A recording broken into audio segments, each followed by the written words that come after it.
All right, so we'll be taking a look at the traffic very shortly, but right about now, what if I take you through the front page of our local dailies? Have the Standard, the Daily Nation, and the Star newspaper. Very quickly, on the front page of the Standard, baptism by fire for Ruto's money man. Baptism by fire for Ruto's money man.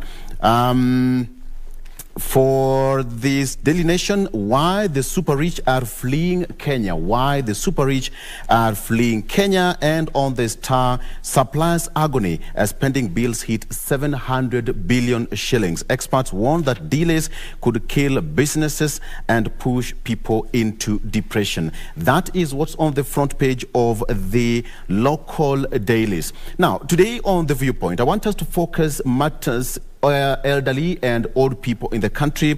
Tomorrow being the World Elder Abuse Awareness Day, and we want to talk matters to do with the elder people in the society. What is the contribution, and what are they doing, or even the society rather doing, to ensure that the elderly in the society are taken care of? And right now in studio, I have a gentleman who is the actually Secretary General of Lisel Mogaka, who is already in studio. Lisel, good morning and welcome to the program. This is a very big day for the elderly in the society. Tell me something about this day that we are commemorating tomorrow. Good morning. Yes, thanks, Buanalo, for inviting me to this studio to talk about the World Elder Abuse Awareness Day. As you have said earlier, yesterday we were celebrating the Albinism Day, and tomorrow, being the 15th of June, yes, we are celebrating the World Elder Abuse Awareness Day. This day was set aside by the United Nations in 2006 in the resolution 66/127 to bring to the attention to the public about the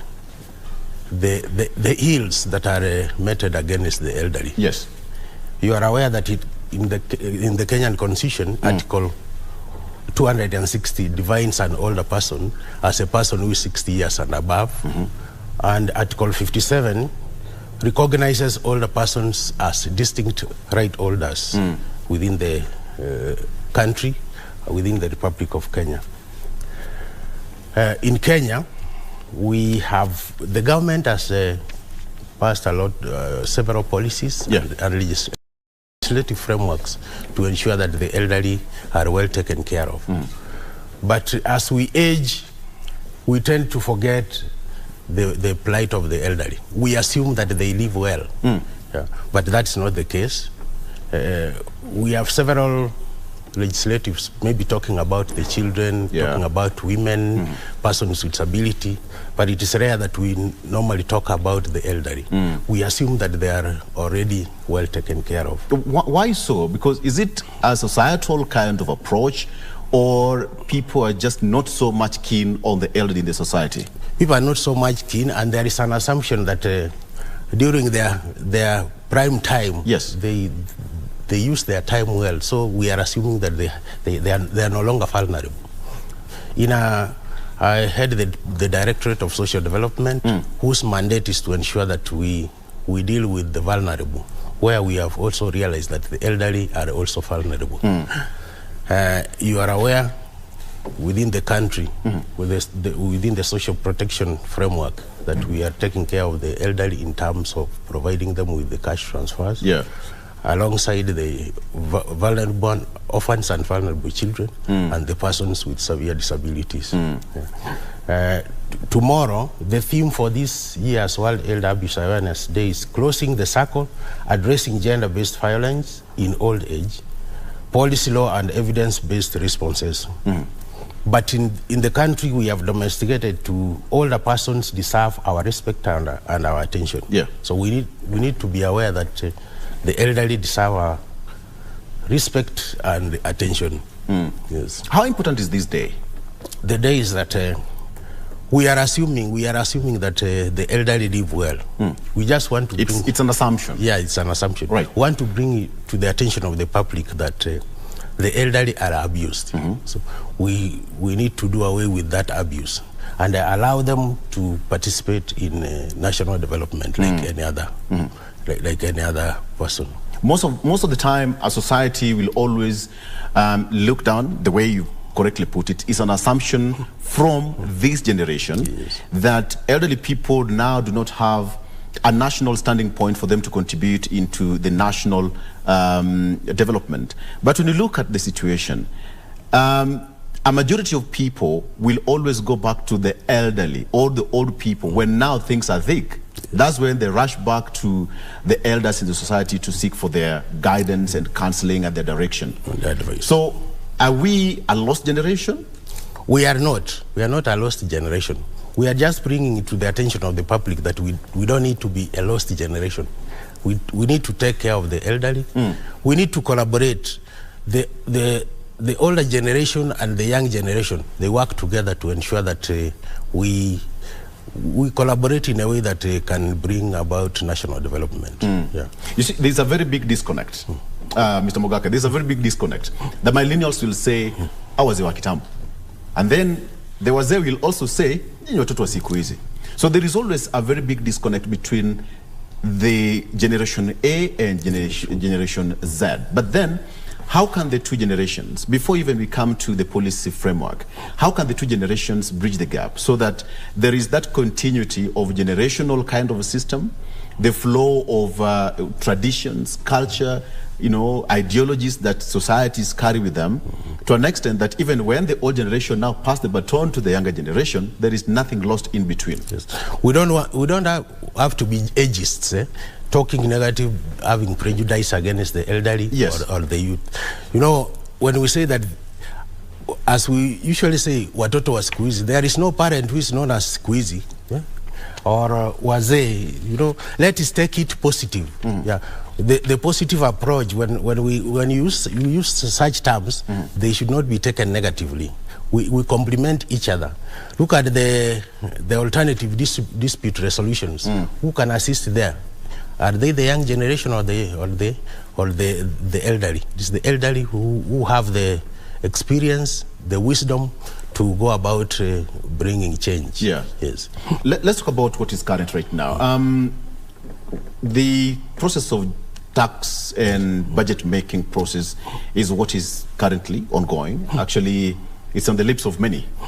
But how do the older people in the society take their position in the in the budget making process? Right now, it goes to Parliament, the budget for 2023-2024. How can we include that age group in the budget making process? They are already included. The assumption is, who are the property owners? Who owns a lot of property in Kenya? Who owns land? They are the elderly. Yeah. Whom do we inherit properties from? It's from the elderly. Who contributes highly in terms of taxes? It's the elderly. They already have property in terms of land, houses, and so forth, except the ones who are vulnerable, who don't have such properties. Yeah. So they are not forgotten in terms of the budget making process. Yeah. When we are talking about housing, who are the owners of those houses? Yeah. Yes. They are the landlords and the landladies. Yes, they are the landlords and landladies. But now, from our end, we are thinking about the elderly who are most vulnerable. Yes. Who are these people? The vulnerable. In old age, as you age, the demands are different from when you are young. Yeah. In terms of health facilities, nutrition, care, and so forth. You cannot run when you are old. Yeah.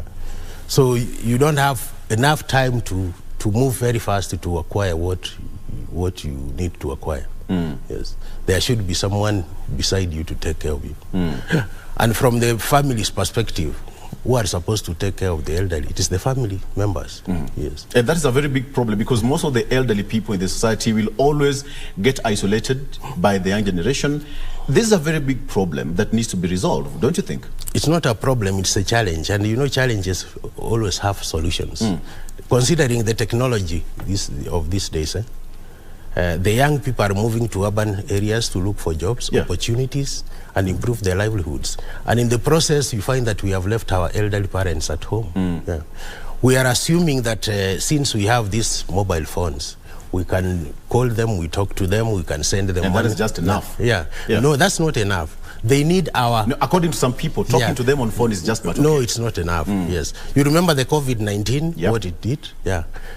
That isolation, in fact, psychologically, the elderly were affected. It was becoming a mental issue that needed to be addressed. So what we are urging Kenyans is that when you are in your prime age and your parents are in the rural areas, you need time to go and visit them, to see how they are faring on. It doesn't mean that they need money. That closeness, that togetherness, that love, the love of a child and a parent. From our State Department, we have developed the National Parenting Program, and where we feel that the best people to take care of the elderly are family members. If I might paraphrase the former cabinet secretary who said that if you have a parent might have several children, but your parent is your parent alone. Your parent's your parent alone, Take care of that parent as if he never or she never gave birth to others. You are the only child. Take up that responsibility without minding what your other siblings are doing. Yes. Okay. That was a famous quote from former CS Mutahi Kagwe. Yes.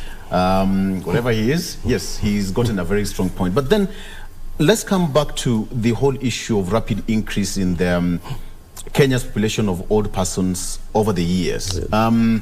What has made this? Life expectancy has grown. Let's consider 1949 when the first census was done.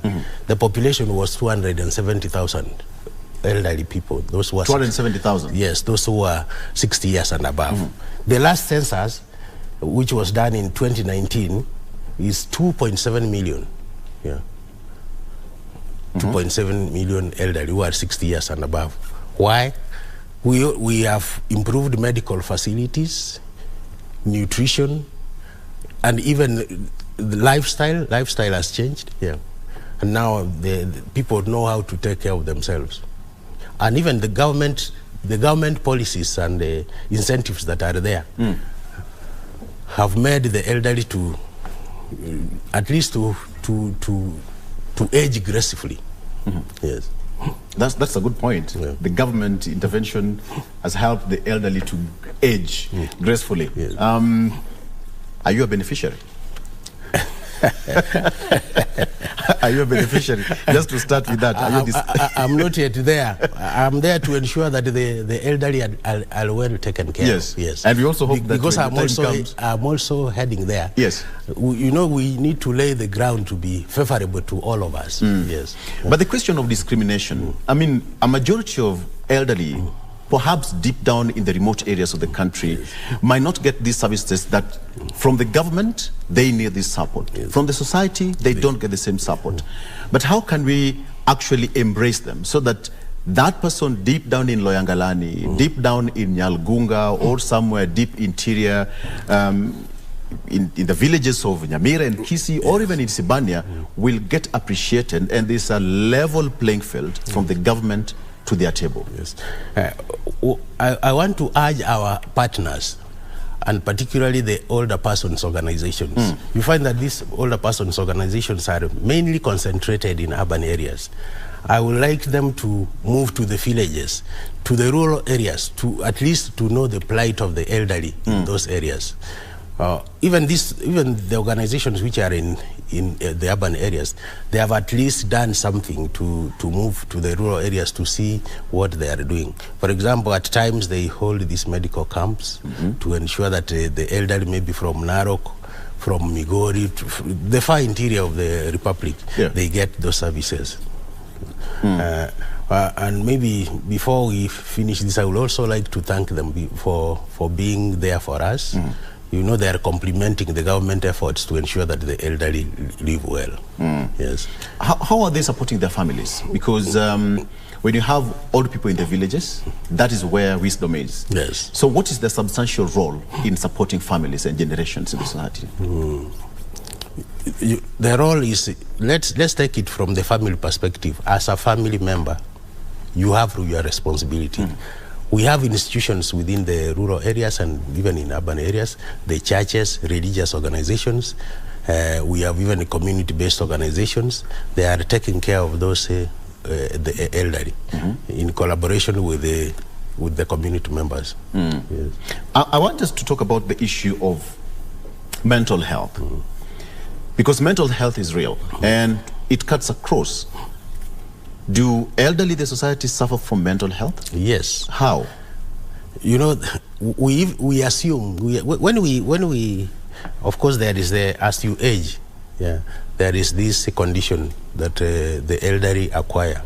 That's a mental health issue that needs to be addressed.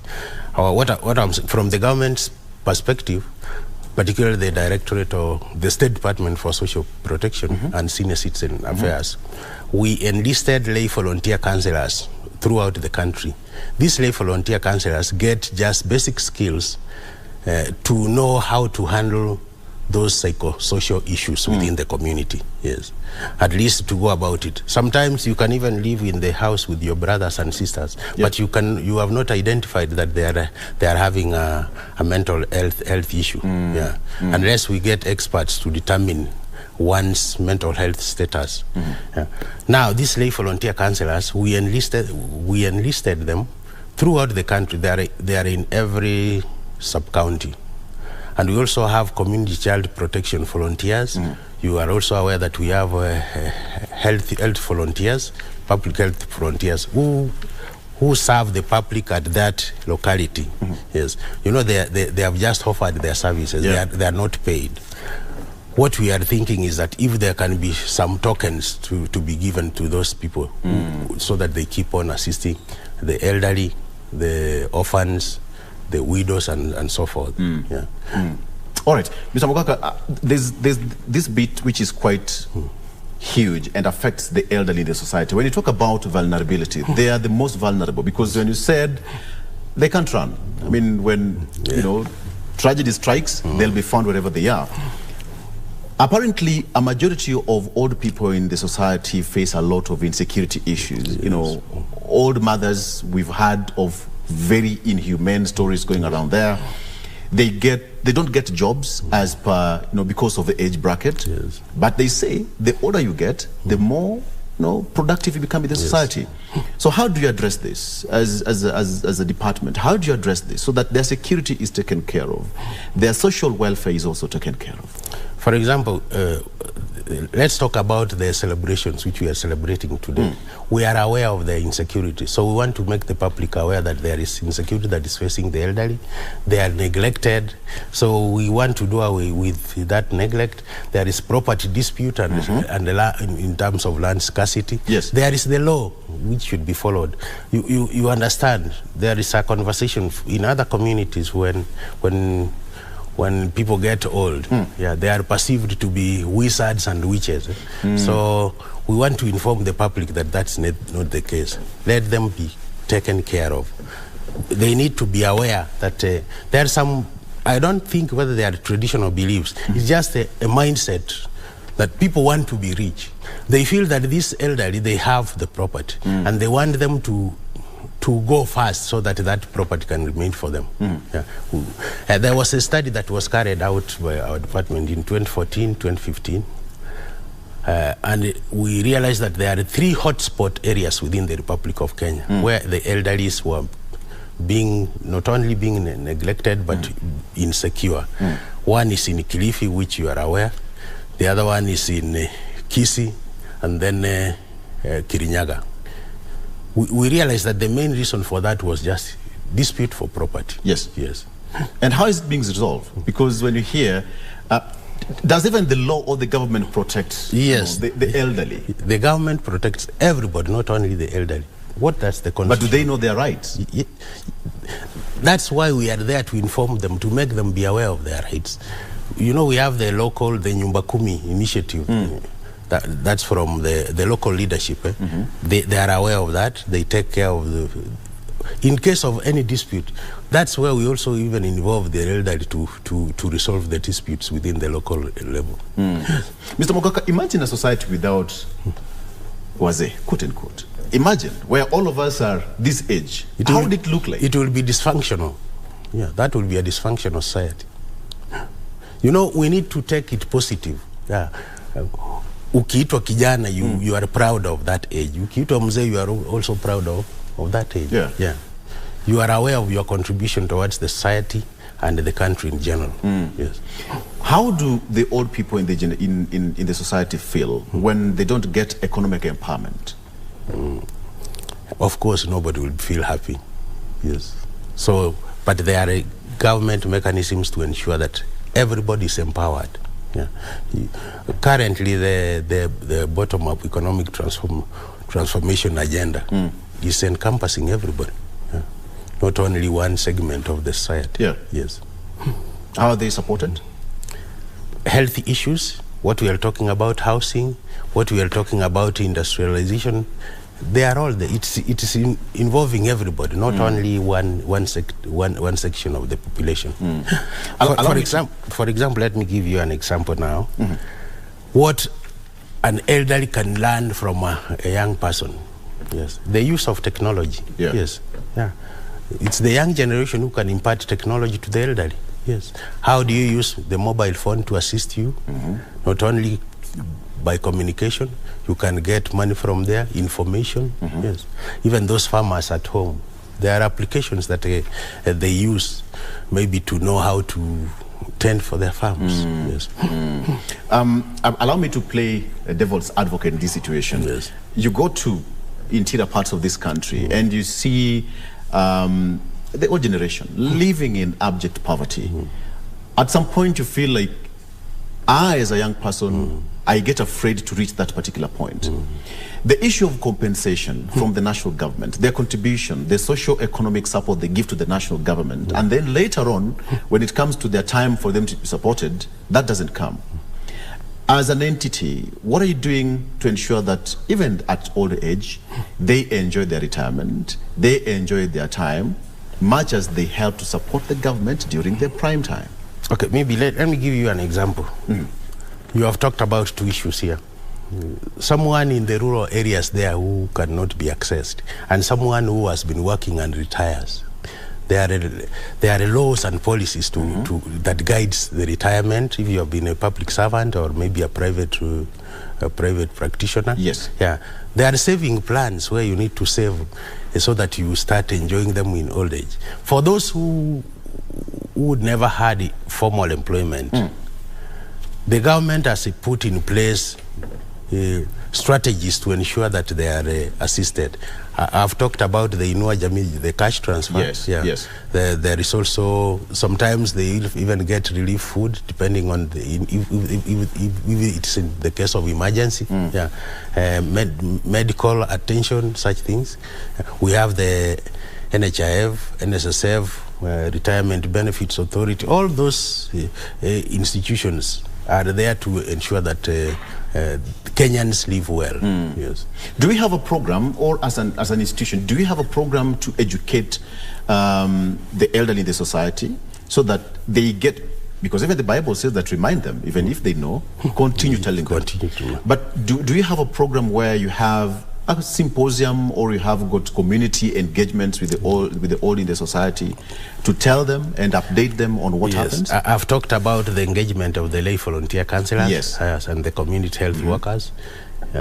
Those are forums. You also remember about for those who are religious, those who are aligned to specific maybe churches. Yeah, that's where they get that information, even from our own administrative frameworks. Yeah, so they are informed. What is the response? No, it's high. Like now, I told you we are starting we have developed the national parenting program. This national parenting program will be used within the community to ensure that such things like neglect, violence, maybe violence against the elderly, violence against the children is not there. People understand how they are supposed to bring up their families. You know, as you grew up, there was no curriculum in education to show to teach parents how they should bring up their children. Yeah. We were brought up differently. That's the wisdom from our ancestors.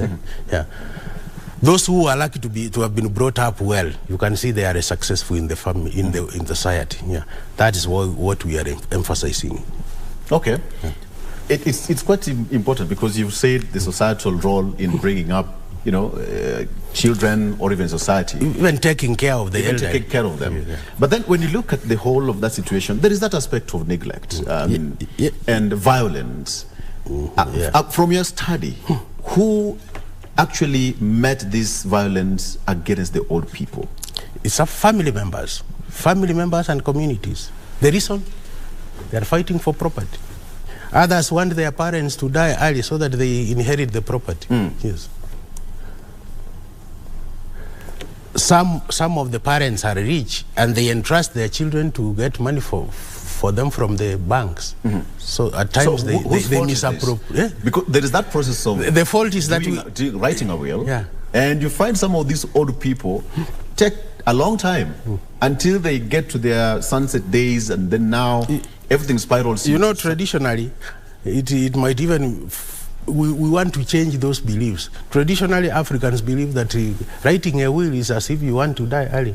But now the world is changing because of the dynamic situations.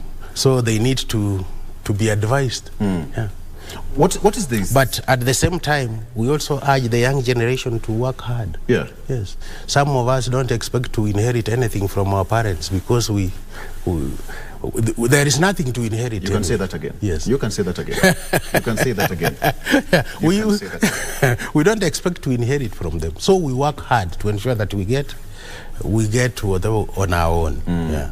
That's why people struggle. You struggle to improve even the situation of your families and your parents. Yes. Okay.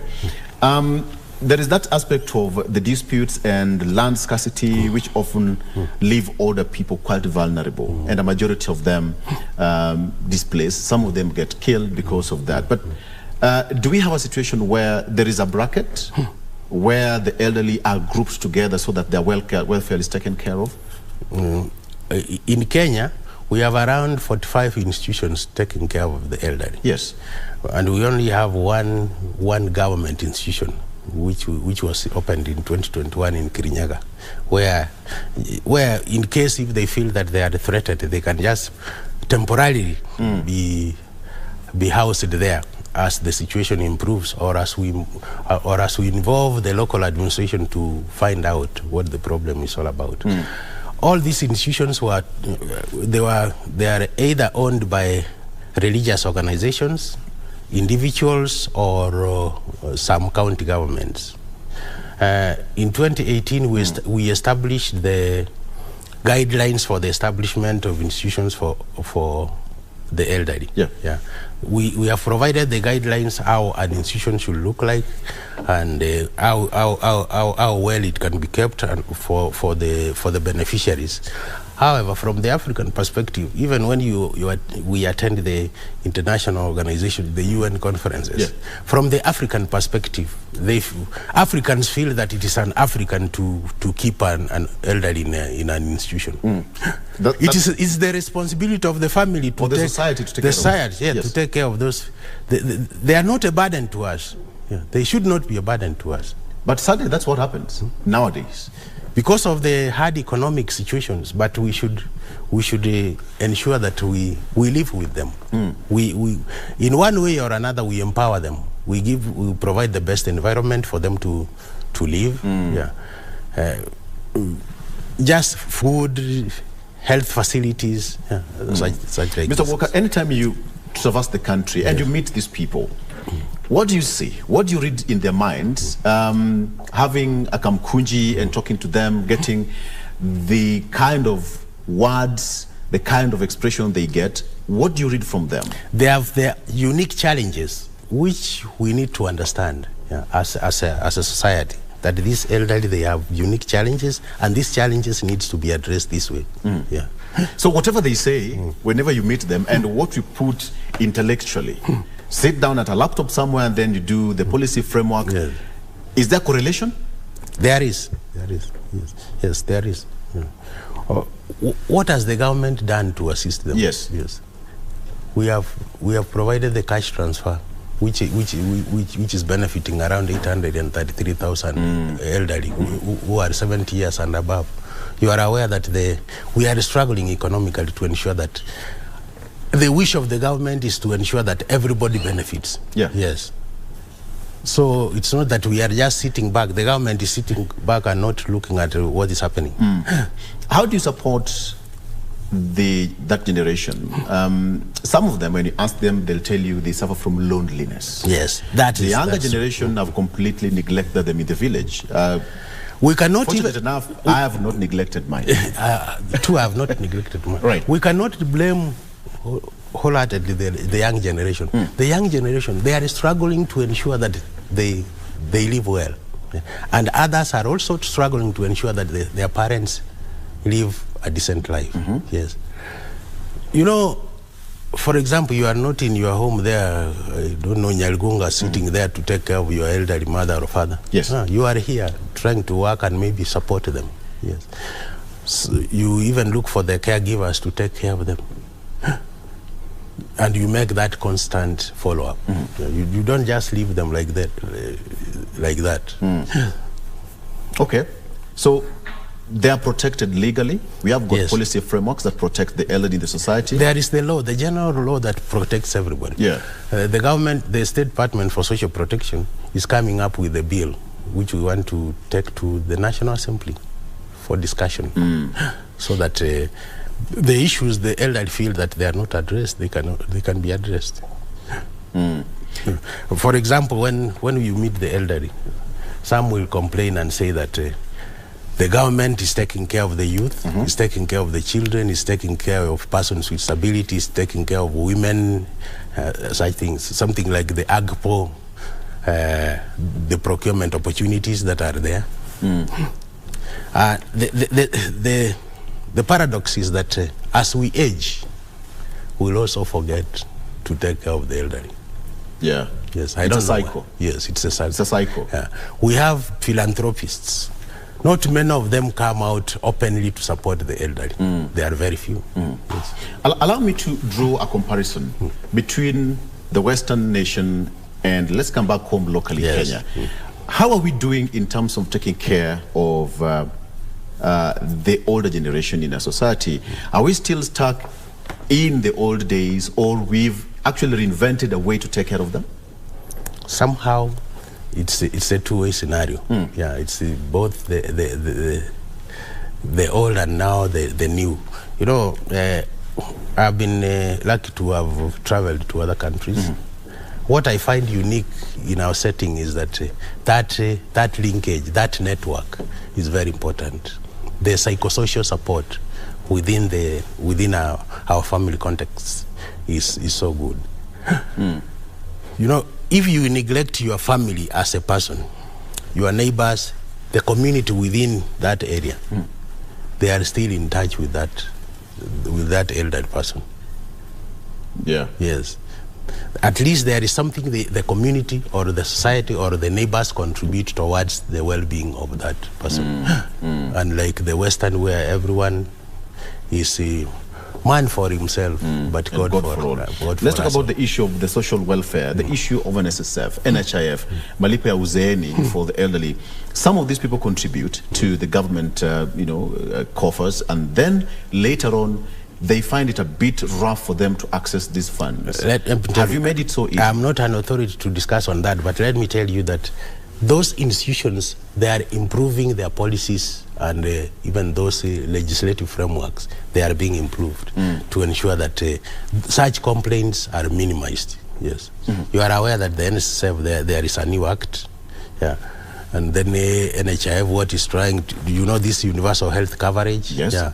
We have the retirement benefits of authority, insurance regulatory, I don't know.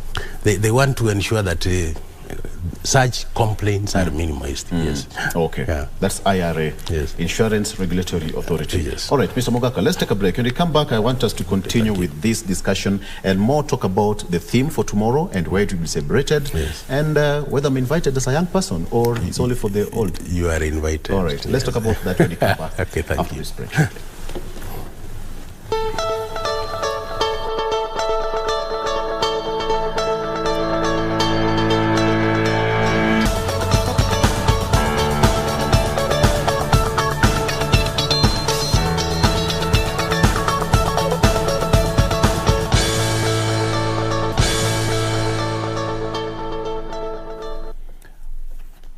All right, welcome back. We are still having that discussion of the elderly. Tomorrow is the World Elder Abuse Awareness Day, and we want to know what it means, where it will be celebrated, and what we need to know about old age. With me is Secretary Directorate of Social Development in studio, Mr. S.L. Mugaka. Now, first of all, where will the day be celebrated tomorrow?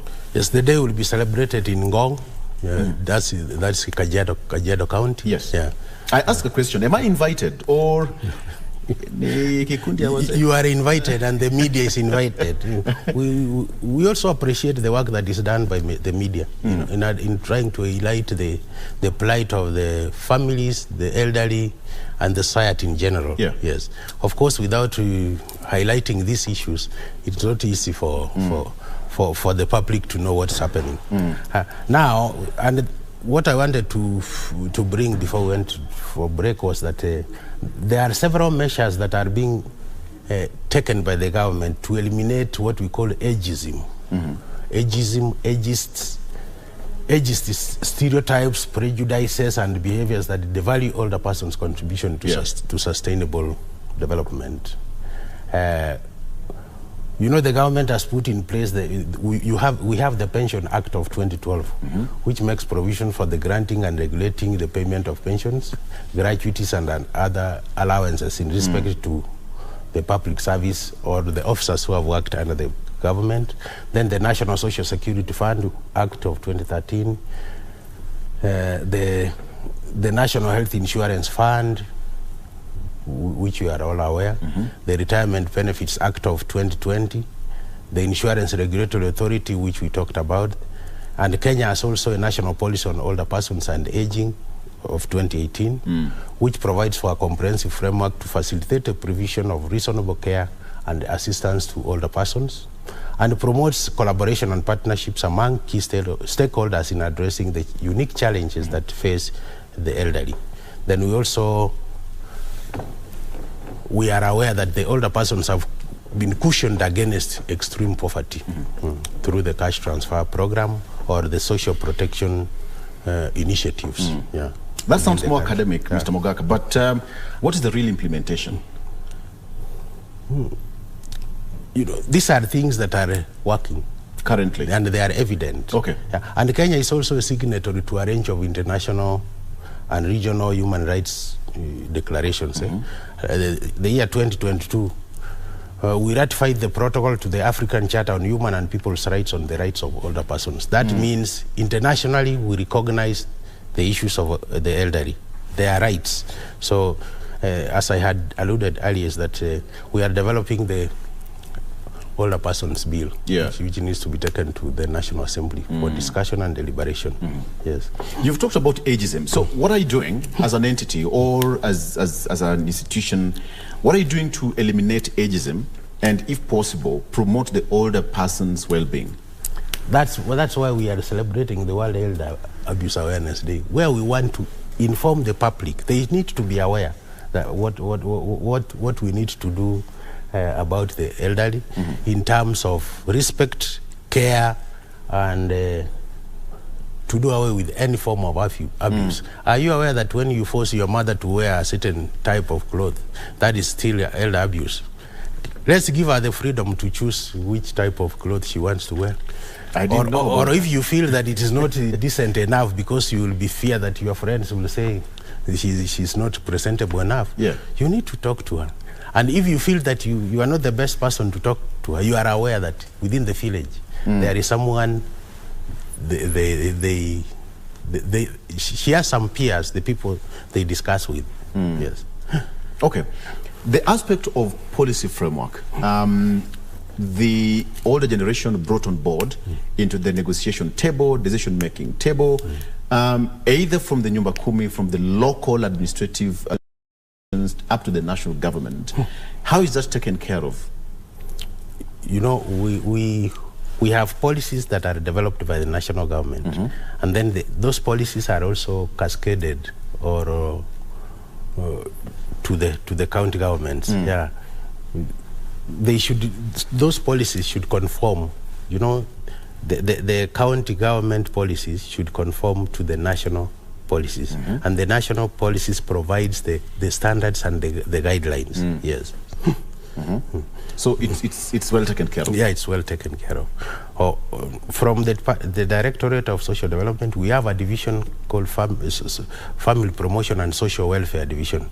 This Family Promotion and Social Welfare Division deals with issues of the older persons and the family issues. Yeah. You are aware we have, for a long time, we have not been very keen on family issues. We developed the national policy, the National Family Protection Policy, which is still in the draft format. We want it to go to the cabinet, and probably it will be approved to ensure that most of the thematic areas that are within that policy, they are implemented. So that you know, a family, we cannot talk of a child, we cannot talk an elderly person, we cannot talk of a woman, of a youth without talking about the family. Yeah. Yes. So all these things comes out of the family. We have also realized the contributions that are made to the country, the contribution the elderly make to the economy of the country. When you look at volunteerism, those who volunteer to do volunteer work, the majority are the elderly. Sure. But unfortunately, it is not well documented to show that the elderly participate in free socio-economic development. Okay. Without being paid. They are not paid. They offer themselves. They offer advice. They counsel. Yeah. Yeah. They offer mentorship. Yeah. They are not documented. They are not paid for that. Yeah. When an elderly person who has wisdom and a lot of experiences talks to you, maybe tries to advise you on how you need to take care of yourself, we don't pay for that. That is consultation, which is free. Yeah. Yes.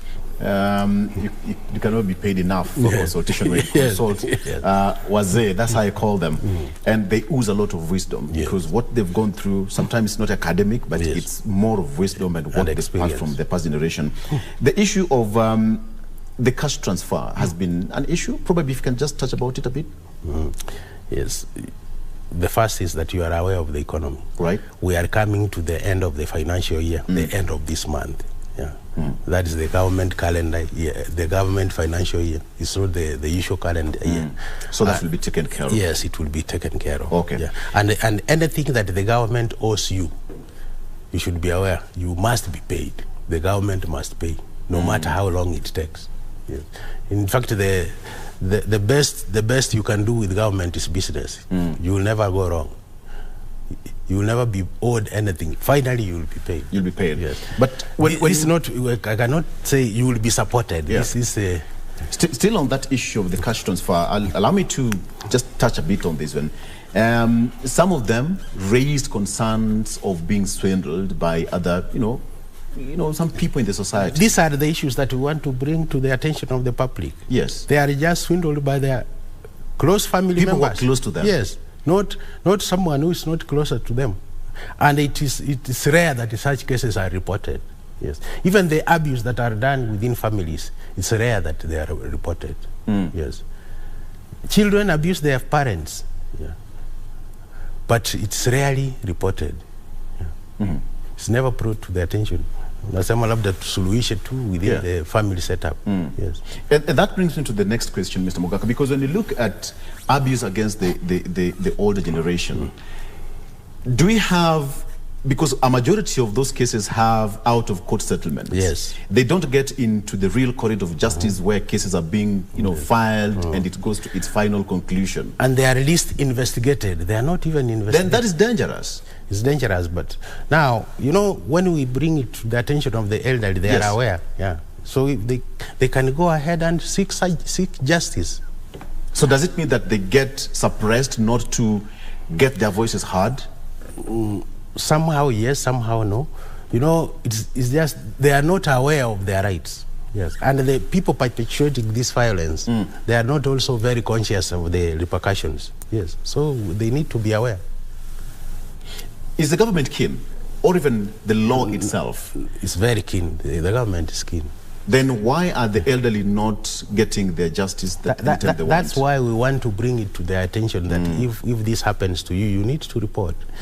You know, we all of us need to be enlightened, not only the elderly, but even the public in general, the administration, the local community, so that they can identify those ills that are meted against the elderly. Yeah. Yes. Okay. I'd like you to give me a general outlook, the national outlook on the welfare of the elderly in the society. Kenya, to be specific. What is the general outlook? What are you doing? What is their plight? Are they comfortable? Are they still facing some challenges? Are you addressing those challenges? What is the general national outlook? From the social protection perspective, you know, we are always in need of support. And it will not be easy for us to say that now we are satisfied, we no longer need any support. Yeah. We'll always like to get that support. But what we are doing now, we have what we call the Economic Inclusion Program, where we want to empower communities and those who are already benefiting from government support to be independent and take care of themselves. Yes. Through mentorship, training, and also coaching. Yes, that's for those who are benefiting from the cash transfers and for those who are not benefiting. How is it that we can be self-reliant? Yeah. For how long are we going to depend on government support? Let it be during very extreme situations. Yes. You know, you cannot just sit back and expect to be fed. Yeah. Unaletewa chakula unaambiwa umeze pia mtu utafuniwe. Is it true? Yeah. All right. So we need to find out ways. How do we come out of this situation? How do we become self-reliant? How do we support others, those who are unfortunate? What I like about the African, the social support systems for the African culture is good. If they have the resources, they can always support themselves. Okay. In the Directorate of Social Development, we do what we call community mobilization and registration of community groups, that is CBOs and the self-help groups, where the communities come together, identify their own problems, and then for us, we just take them through the solutions. Which solutions? Yeah. We give them the alternatives. If you use this alternative, you can uplift yourself from the sorry situation which you are living absolutely. in. Okay. So, Mr. Mogaka, explain to me the significance of this particular function, which will be celebrated tomorrow, and if possible, the initiative to raise awareness about elder abuse. You know, the significance is that this is a day that is celebrated internationally. It's not only celebrated in Kenya. Where stakeholders came together and realized that there is need to bring to the public the awareness about elder abuse. We have several organizations for older persons. They have been celebrating this. They have been having week-long activities where they are domiciled to ensure that they bring this to the attention of the people they serve.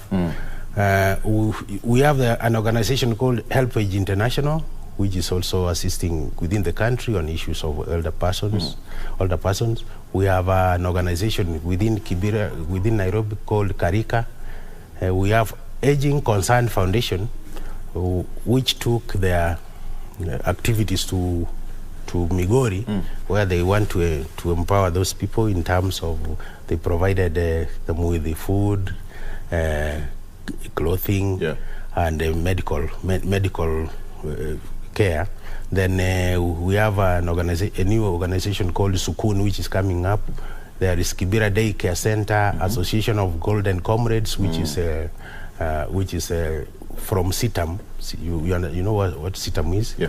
We have a Shoulders Trust and several religious organizations who have been with us and who are informing the public about the elder abuse and how the elderly should be taken care of. Yes. Okay. So, as we come to a close, again, Kenya is a member of different organizational and international bodies called the UN, UNESCO, etc., etc. So, how did you come about this theme, and how does it resonate? This is a United Nations theme. Eh? Yes. Yes. It is closing the circle, addressing gender-based violence, GBV in all age, policy, law, and evidence-based response.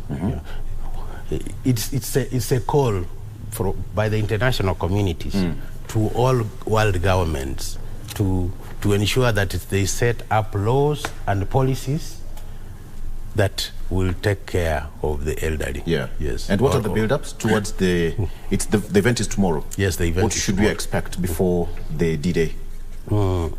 Build-up activities, do we have activations across? We have been having build-up activities across the country, in several counties. They have done a lot in terms of even providing medical camp to the elderly, others supporting them in nutrition, food, clothing, and even education. Yeah. Okay.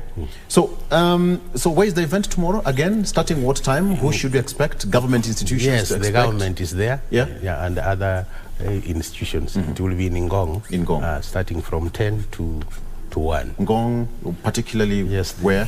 It's called. There's Saint.